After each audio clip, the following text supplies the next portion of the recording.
Florida Virtual School is something I know Insight, and you in particular, penned a case study about that, which is available on the website.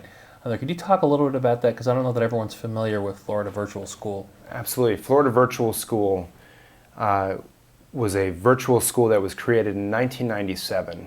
And it was basically created out of a partnership between two districts who were experimenting with this online medium to teach.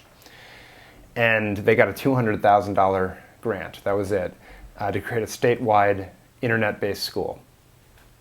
And they started by serving 77 students, and it has just exploded to the point where it is now serving well over 100,000 students in Florida and globally.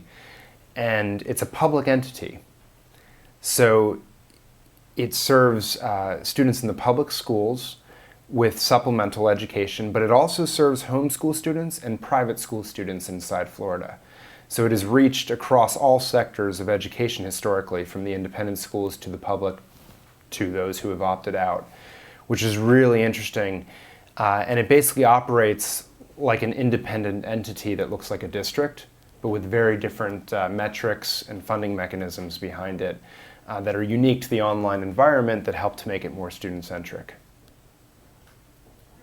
What are some of the programs that they have? What would be an example of some courses that they offer?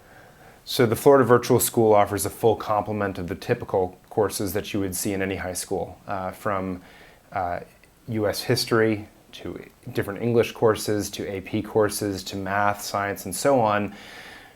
They also offer PE, which I find still mind-boggling that they would offer physical education. But just to stop for a second, I know you want to keep going, but what does online PE look like? You just stand in front of a camera and exercise? I learned this in the middle of an interview I was giving just recently where I didn't even know this, but apparently there's a misnomer about online education that it's either all distance learning or that it's all on the computer. But actually it's a platform, and sometimes it's, in many cases, it's in a bricks and mortar facility. And oftentimes it involves offline activities, doing something in the community, creating a project, whatever it might be, reading a book. And so in this case, it's verification that you're doing certain sports, certain games, doing daily physical activity that is good for your health, and that you have someone to certify that you've done that. You've maybe run for 20 minutes or whatever it might be. Okay. So to lead a healthy lifestyle, basically, which at the end of the day is what we want all of our people to be doing. One of the really interesting things is that they started out in 1997 with some pretty clunky courses, and including a chemistry course that took 2 years to complete. It was a 1 year course? You can imagine that. It was a 1 year course, yeah. They just shoved in every good idea that they could possibly think of. Kids were, I'm sure, flocking to that. Yeah, that's a real grabber, right? But they have been focusing a lot in the last couple of years of working to make the work more engaging.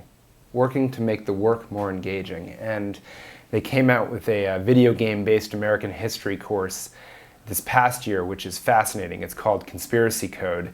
And basically students run 10 missions to save American history from being corrupted. You might quickly say that it's too late, but but I think it's a fascinating idea that they've put into place. The results have been pretty good already. They're doing a lot of studies with the universities in Florida to study what effect does it have on the brain, learning, outcomes, and so forth.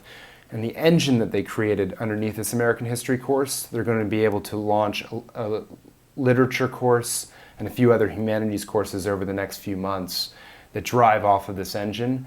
And it won't be for everyone, but for a sector of students, for a group of students who are not motivated by the traditional teaching and learning paradigms, this is just going to grab them and go.